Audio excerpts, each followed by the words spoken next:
would say. God is intentional. God is intentional about this season in the body of Christ. I did a 3-day program for Good Tidings a couple of years. Friday, Saturday, Sunday, first and second service, and thereafter we had 2 weeks entrepreneurship coaching. The woman attended all this program. The woman very quiet. So after the program, the woman called me and said, "Young man, come." She said, I have been working with the CBN for 33 years. I want you to know that the Church of Nigeria, all put together, are you aware? I'm giving you an executive information because I can see your passion for Nigeria. I can see your passion for the body of Christ. Well, I want to tell you something that will make you get angry the more, because I'm very angry about this statement. I want to tell you, they will not announce on TV, they will not tell us on the newspaper, but it is true. Now, are you aware that the Church of Nigeria has over 3 trillion idle funds locked up in all commercial banks in this country? I said, "Ma, can you say that again?" She said, "You should remember." But let me tell you that. She mentioned a particular church, that church has kept 50 billion for about 10 years. Treasury bill that, So I now remember the scripture when Jesus Christ said, "The children of this world are wiser in their generation than the children of the kingdom." Meaning the Church of Nigeria has capacity to have a bank that can install president and unseat president. The Church of Nigeria has enough money to create its own economy. So she said, sadly, that the story didn't end there. That this money is so idle that a CBN governor came, who was an Islamic fundamentalist, created the bank, siphoned some of this money to solidify, consolidate, and empower that bank such that they are now taking over the little businesses Christians are doing. They are taking it over by saying, zero interest. We'll check their billboard, we share the risk. They will take over the leadership of the organization. If I had wanted this red pottage, at least they will have given me about 50 million for about 5-6 years now. Because how can I run a business? And when I want to make executive decision, because an institution has 51%, they will be the one to decide who to loan money. So we are busy shouting, some people want to Islamize, whereas we have the money to Christianize the country. So I congratulate all our graduates at the boot camp. The journey has begun. Another announcement is coming up in a few days. Pastor is going to come, our next move.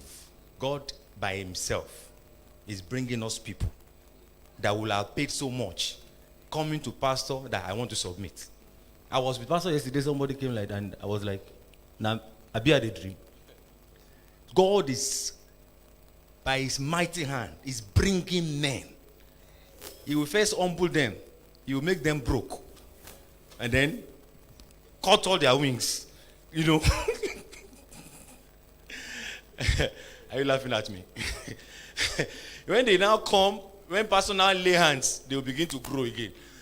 And they will be useful for God. So that when they now become great, they will not be saying that my power has made me great. And I was watching. God began to move ahead of us. So what I'm trying to say briefly, I want us to take out our mind from the local league and get ready for the premiership. Because I'm going to speak for about 20 minutes and we're going to watch a video. And in the video, I'll be cutting it short so that we can know what it means. Why I deliberately, because when I stumbled at this video, I was shocked to see that actually we are just singing, standing on the promises, whereas we are sitting in the premises.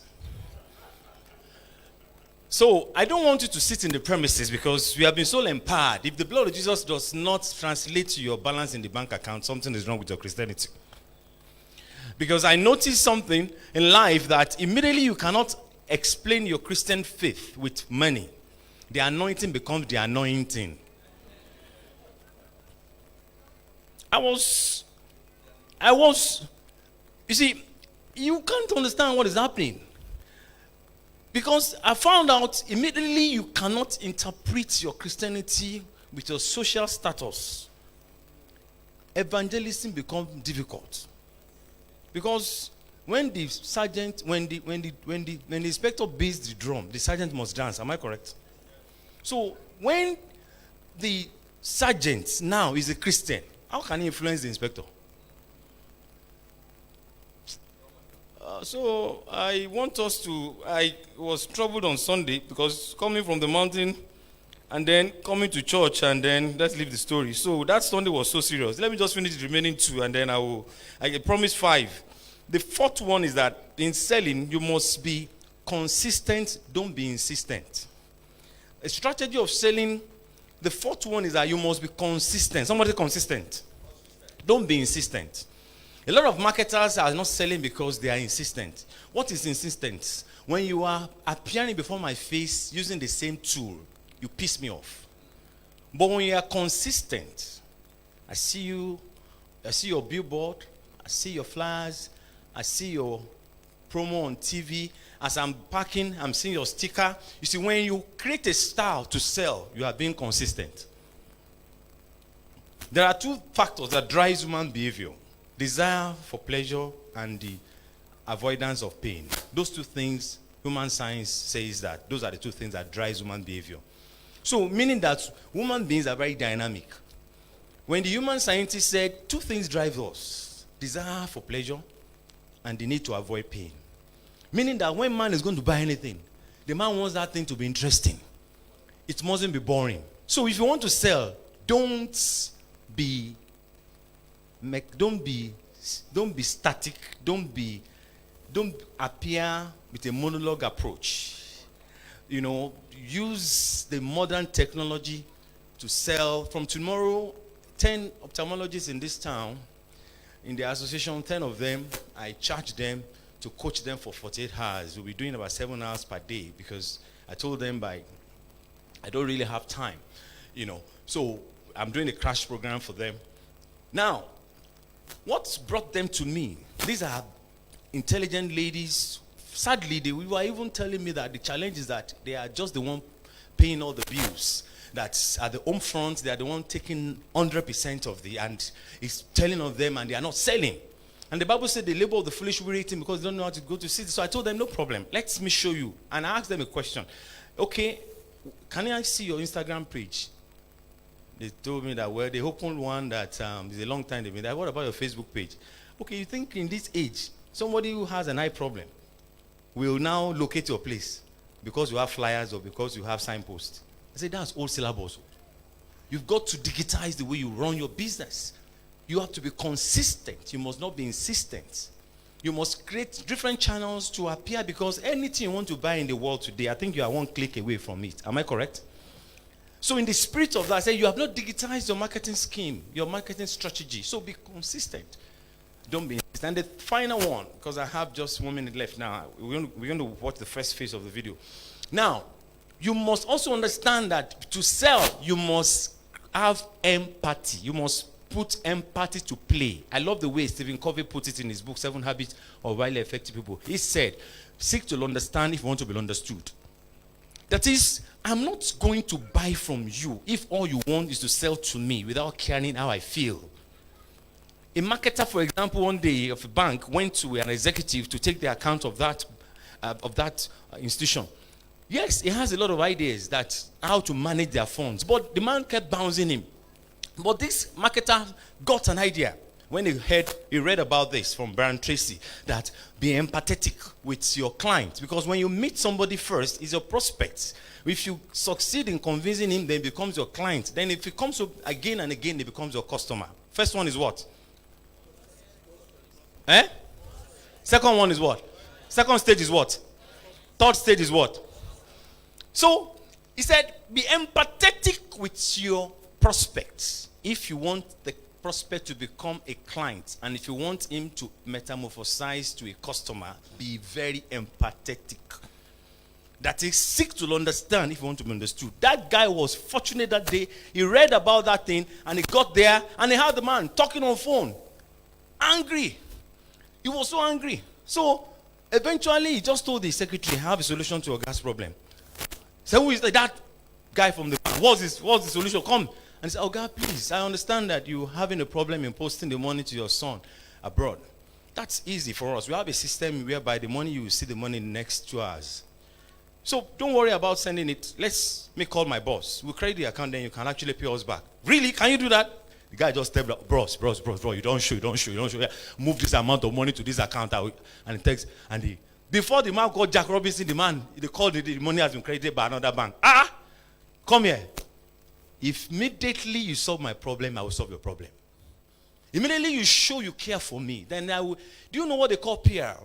Do you know what bank has, where you don't see these managers on seat? They are doing PR all around. Why is it called? They will appear in your daughter's wedding. They will appear in your father's burial. They are doing, because they know they have about 47 million in their account. If you withdraw that money, that job is going down. So they do everything for you. So you must be empathetic. You must attune, and you must synchronize. Those are the 3 chords that cannot be easily broken in the spirit of understanding your clients. That is the message of Sunday. So please, now we want to go outside this country. We want to see a system as we continue from the video on Sunday, but definitely, intermittently, I will come in and interpret what it means. Media, roll it.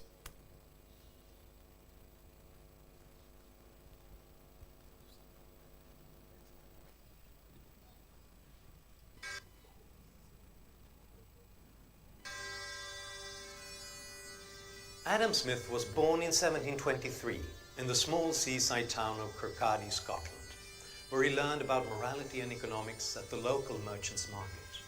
He studied at Glasgow University, became its top administrator, and then a pillar of the unlikely intellectual revolution called the Scottish Enlightenment. He lived, lectured and socialized in Scotland's capital city of Edinburgh. He had eloquently argued the power of free markets and the division of labor to enable people of all strata of society to become more prosperous. The institutions that Adam Smith recommended have proved empirically and historically now to correlate positively with all of these metrics of human well-being. Smith was particularly concerned about the well-being of the least well-off and thought that markets, especially the type of commercial society he wished to defend, would be of immense benefit to precisely those people. He was the man that gave us modern economics with concepts like gross national product and productivity and supply and demand and labor and capital and all of these things we just take for granted today. Smith matters because he posed a question that every single government since has had to address. Should governments intervene in the management of economies?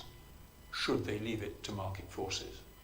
Could market forces, on their own, alleviate poverty? Smith actually believed that they could.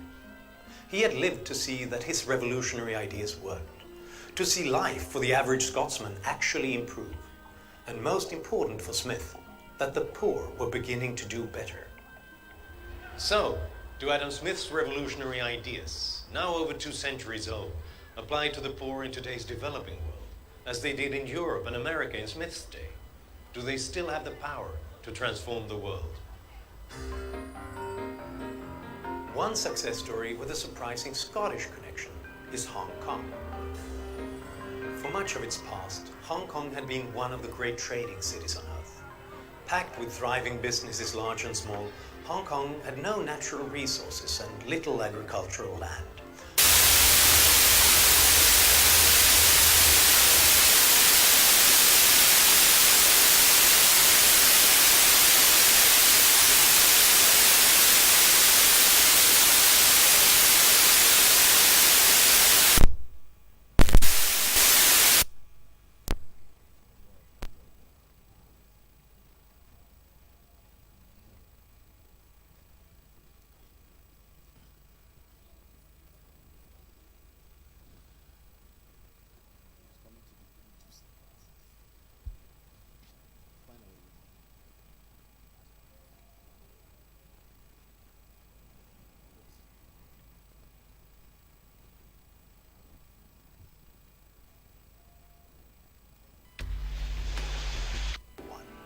He was also a Scotsman and very much a disciple of Adam Smith.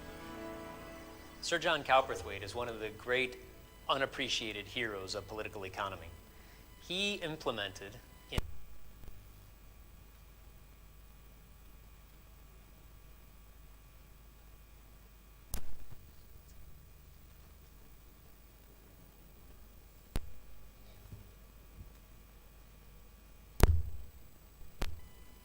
an independent judiciary, individual property rights, and respect for the rule of law.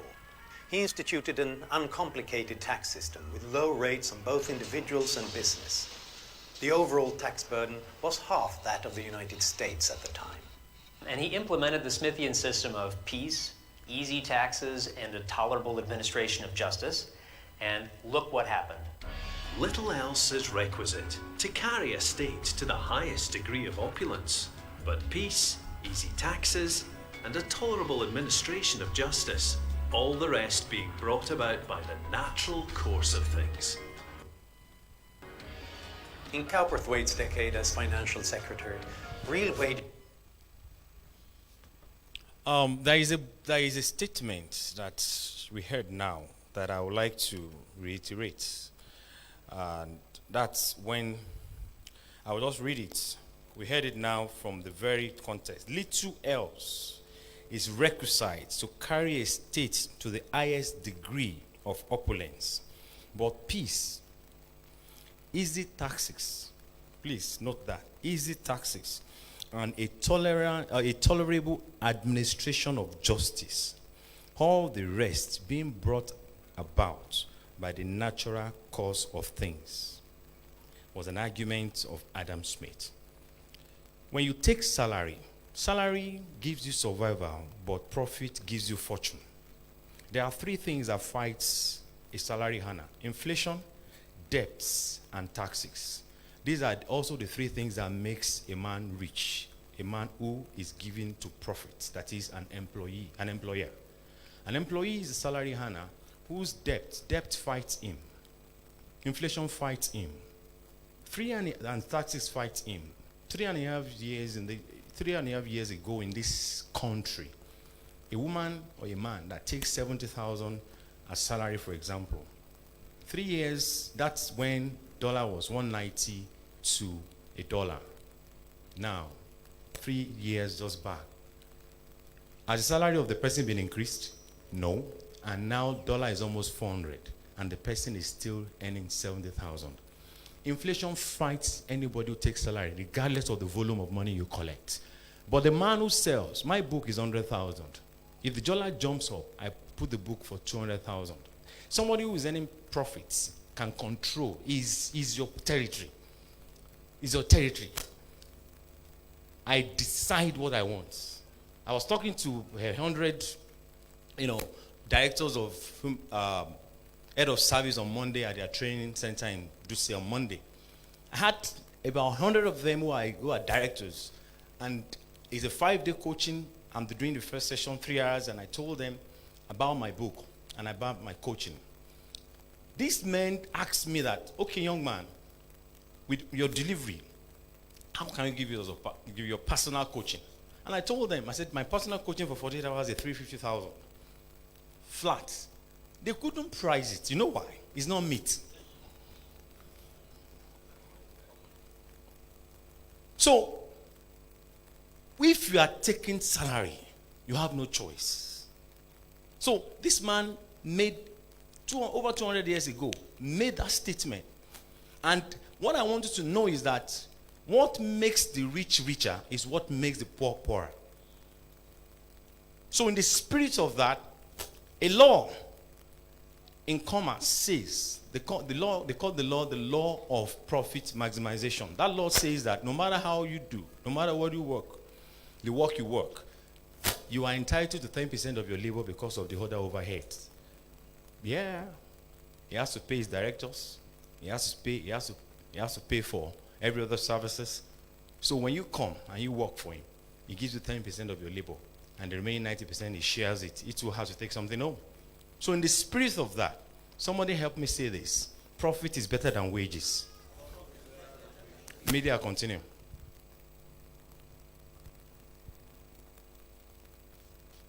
is rose by 50%. Between 1960 and 2014, Hong Kong's GDP per capita adjusted for inflation increased more than 10 times.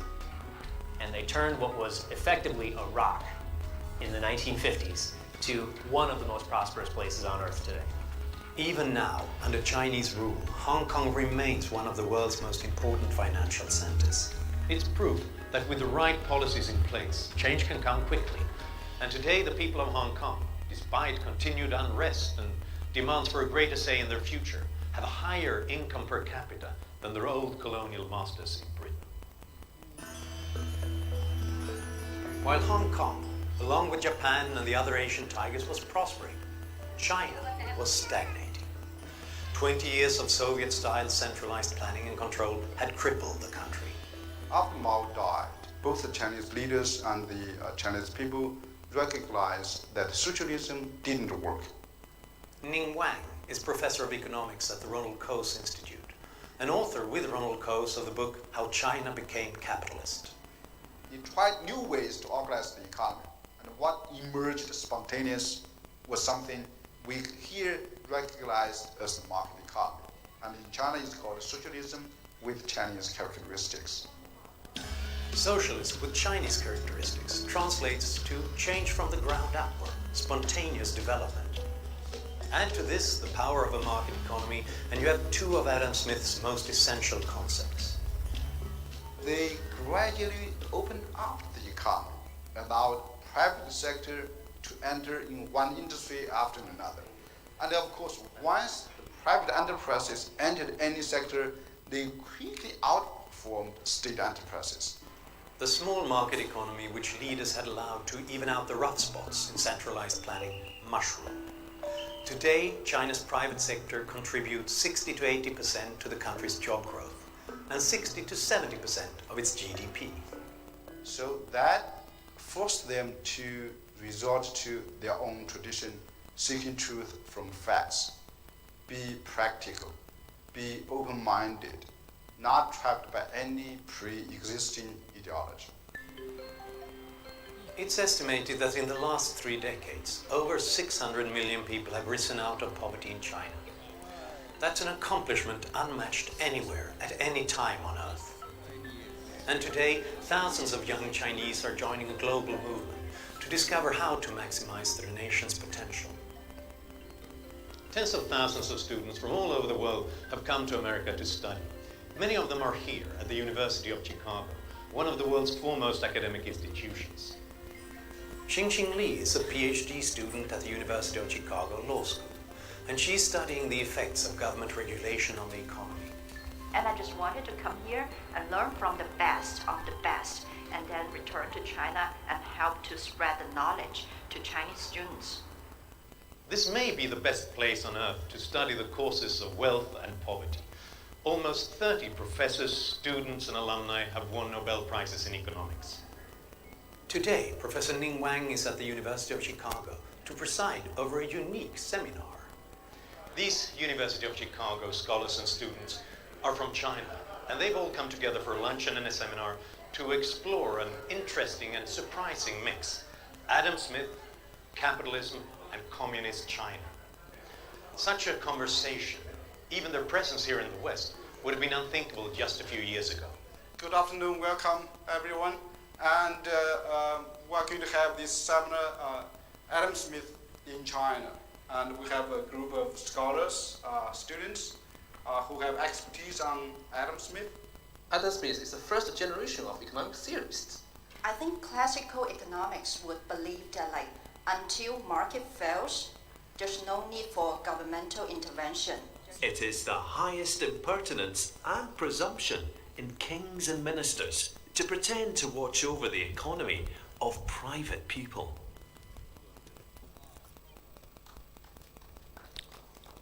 It is the highest impertinence and presumption in kings and ministers to pretend to watch over the economy of private people. We have businesses in Nigeria that has been fed by government. When the man fails to have access to the governance or to government, maybe is disfavored at the House of Villa.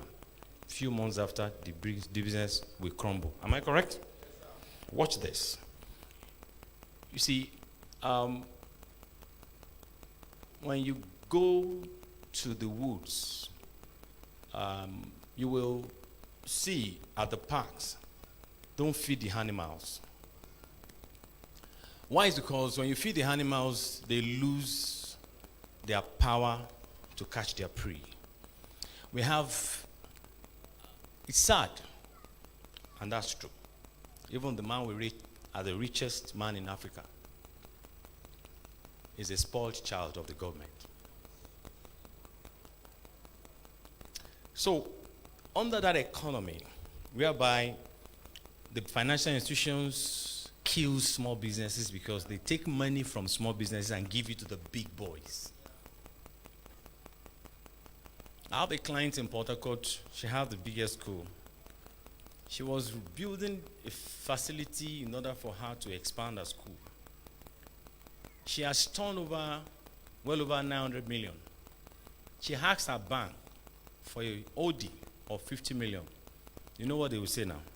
Go and dig the grave of your grandfather, and then she saw the body language. She had to shut it down. Now watch this. We must understand that this trend will soon become obsolete. You know why? We are 180 million people. God is about to do something in this country that if you don't have something, everybody who has built stomach infrastructure instead of brain infrastructure, the bubble is about to burst. That's why I believe God is raising an army. So it is, I will repeat again, it's a very powerful statement. It is the highest impertinence and presumption in kings and ministers to pretend to watch over the economy of private people. Toyota is not a government. Am I correct? Toyota is not. Toyota under their names, Mercedes-Benz is the name of the daughter of the guy who founded their car. Individuals in Asia, families, is a law. You must produce some ordinary button, they produce. Some, they trade. When everybody understands the spirit of selling, that country succeeds. Because when you have only few who are rich and the rest are poor, what do we call all of them? Media?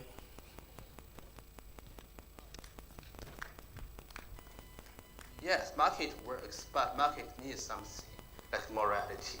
The people will trust each other, or at least they want to try to trust each other. Adam Smith not only have one book called Wealth of Nations, he also have another great book called The Theory of Moral Sentiments. And in that book, he really lays out what kind of morality standards should the people have when they have the market kind of exchange.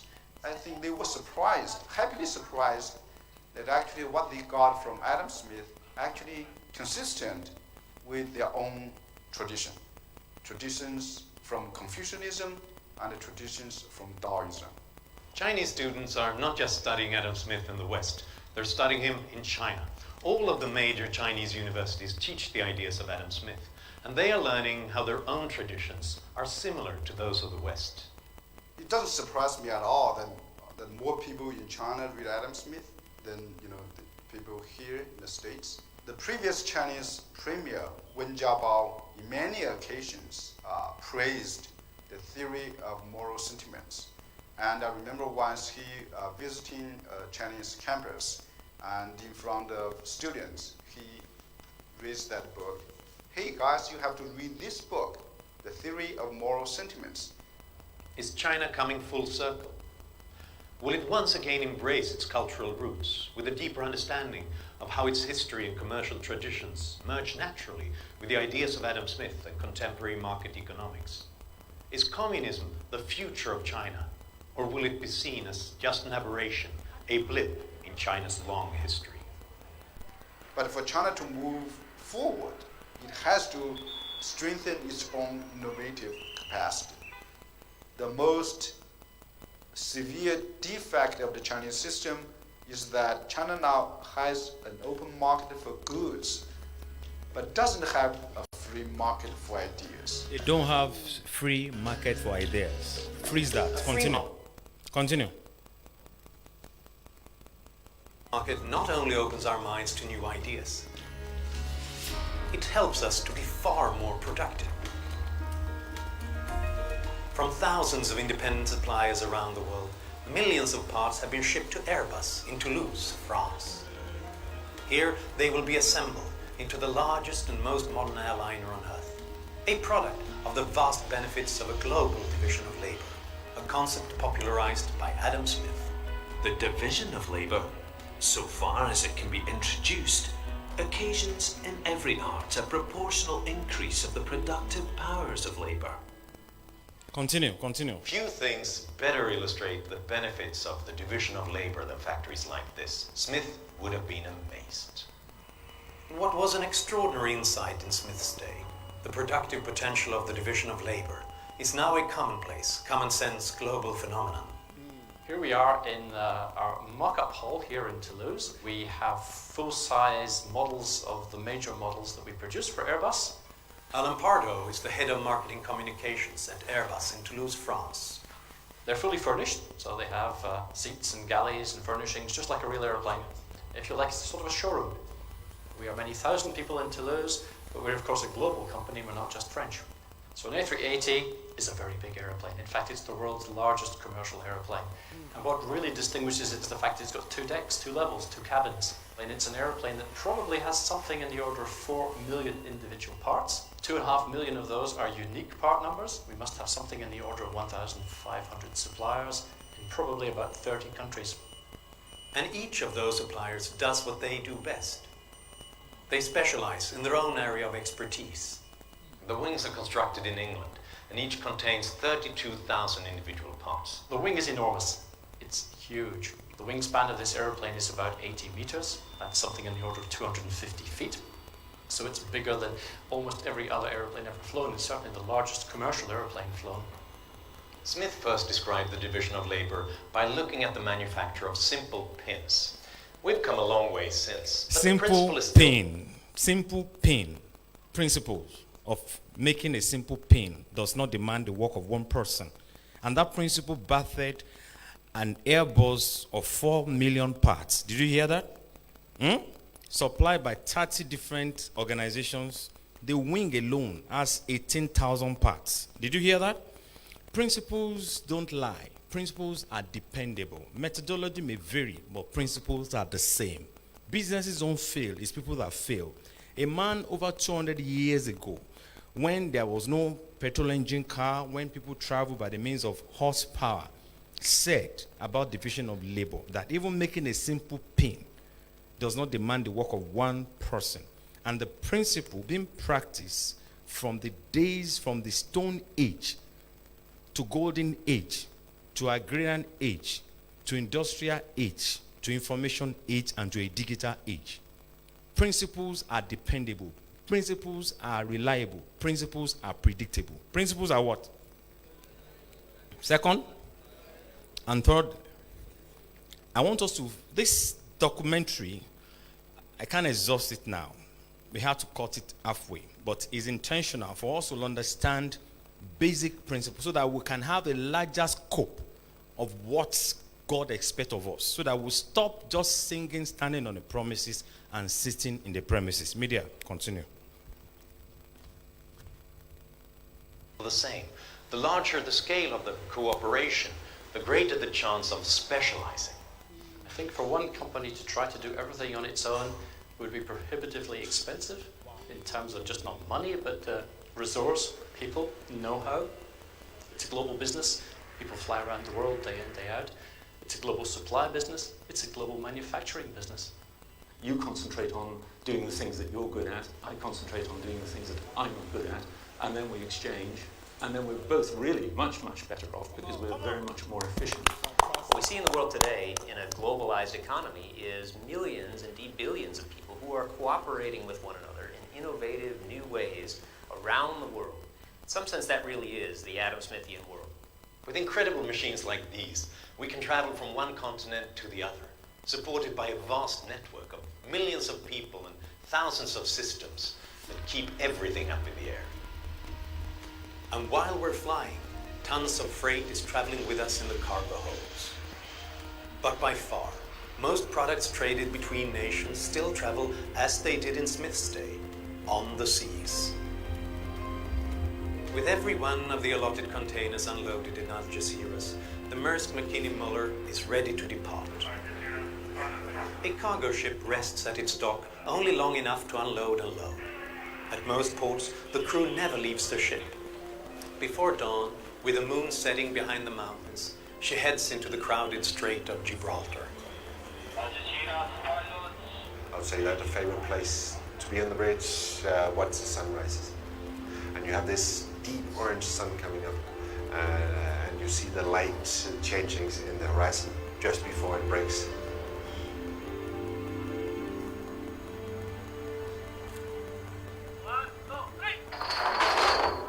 Aboard the Maersk McKinney Muller, the crew on the giant ship settles into their daily rhythm, checking the bracing on the containers, keeping the ship clean, and performing routine maintenance.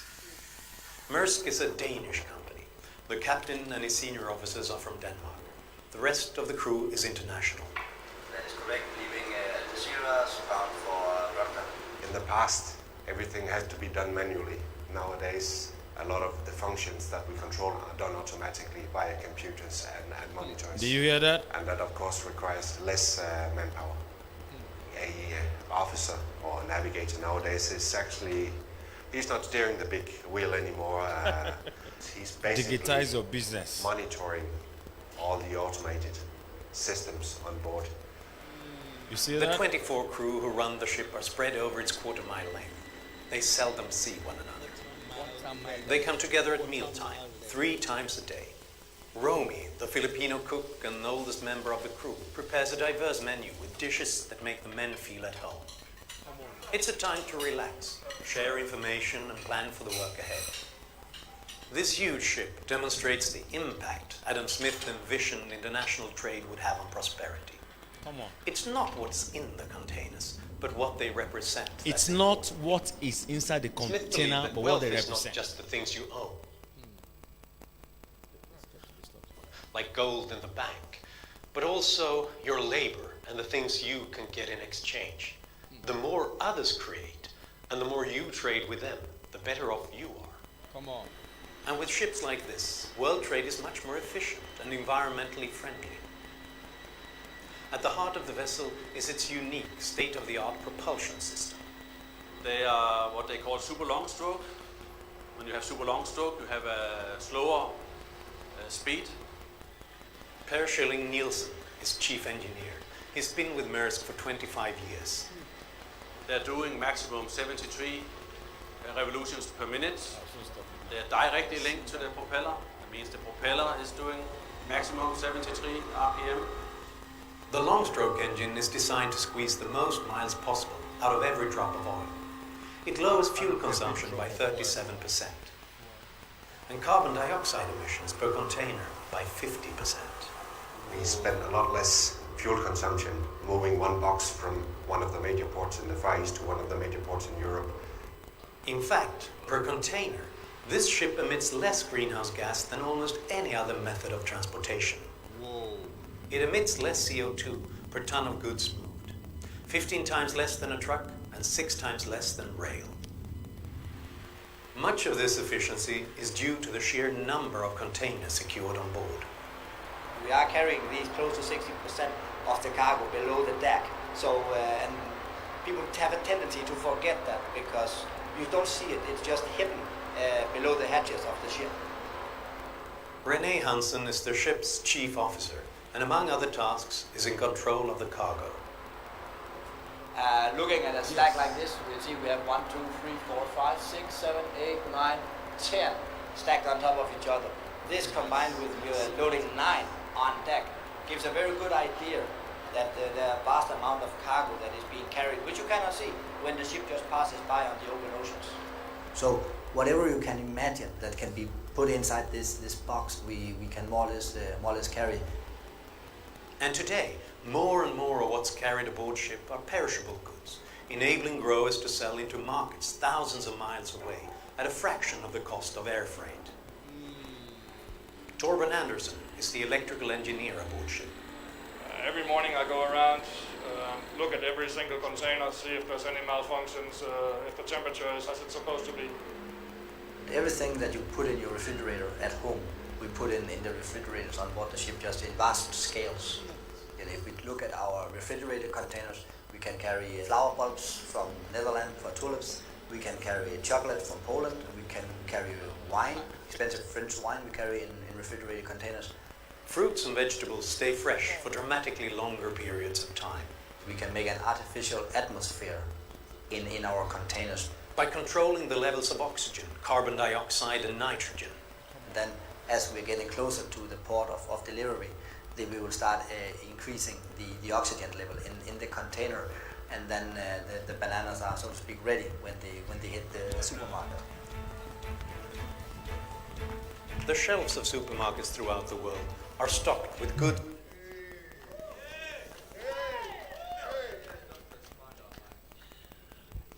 I stood in my hotel room for 12 hours, went through all the minds of Adam Smith, and battered another book that I'm working upon. I want us to know one thing. God had explained everything in the body system of man. A man is a system that works with many systems. The respiratory system, the skeletal system, the vascular system, the nervous system, the excretory system, the reproductive system, the digestive system. If a man over 200 years ago, just like Peter Drucker said, the only way for you to predict the future is for you to create one for yourself. This is not a message of preach it, pastor. It's a sober reflection for us to understand that if you life is a game. You don't play to lose, you play to win. And you must be intentional. You know, Pastor Yema made a statement yesterday that we were hosting some core members there, and she said she decided to be intentional right from the time she got into the camp of the NYSA. A life without direction is a life going nowhere. And if you don't watch things like this, you'll just play in a local league at your own confine, thinking the systems that God has created that works in congruence, in alliance, you know, because imagine you have just a wicklow at your finger. Will all the systems not feel it? And the man was explaining to us that just as it takes many hands to make a pin, look at what that principle has battered. 4 million spare parts in a Boeing, supplied by the wing alone from England with 18,000 parts. So in the spirit of this, can you see now that the scripture is fulfilled, that moreover, the profit of the earth is for all, even the king is served from the field. So in the spirit of this, and I found out if I, could write a book, and arguably I took 8 years to write the book, to visit the finest mind in the world, not visiting the US, but attending US right from my corner in my room, and arguably sent the book to the finest mind in the world, and is rated 5-star. And intentionally, I found out no matter who you are in this world, your background is not supposed to put your back on the ground. You see, in the spirit of this, the Bible says, eyes have not seen, ears have not heard, neither does it enter the heart of man what God has prepared for those that love him. I want to encourage us, the end of, everyone in the boot camp, I want us to please be active. I see us as the David's army in the Adullam cave.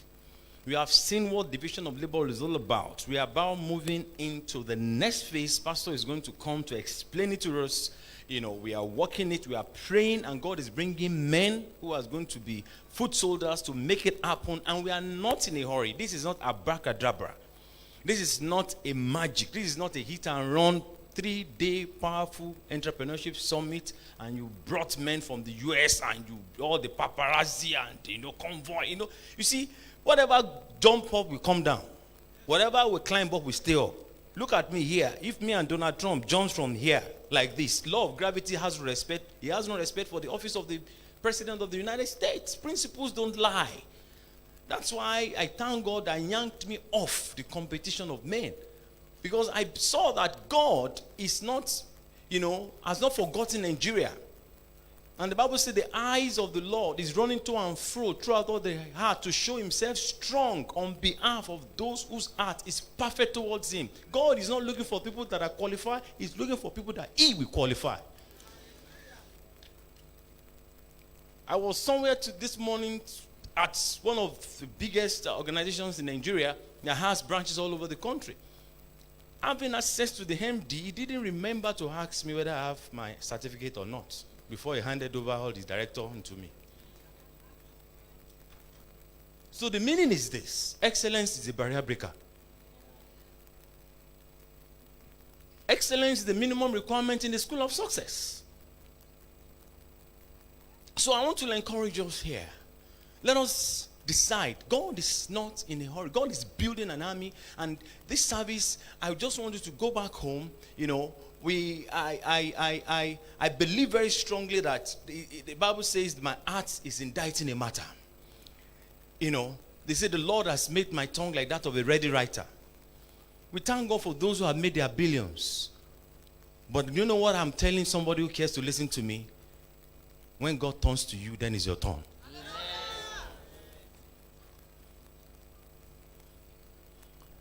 Let us stop all this wuru-wuru to the answer. I was in Abu Dhabi last year, January, trying to connect a flight back to Nigeria. I went to Dubai to print my book. And when I saw dollar finish me before I left Nigeria, so my money didn't add up.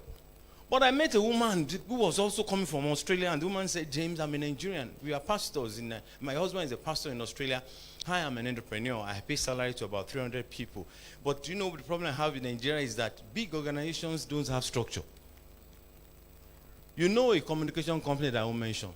The only person who runs it is the owner. If a gardener greets him very well, he can promote him and make him a manager. You know what I'm talking about. He will be passing sometimes. He will say, I like this house. And they will sell the house he has bought 3 years ago for him again. Now tell me, as big as that organization he is, if he dies, what happened to that business? Humpty Dumpty. Are we going to continue like this? 180 million aggressive consumers who produce what they don't consume and consume what they don't produce.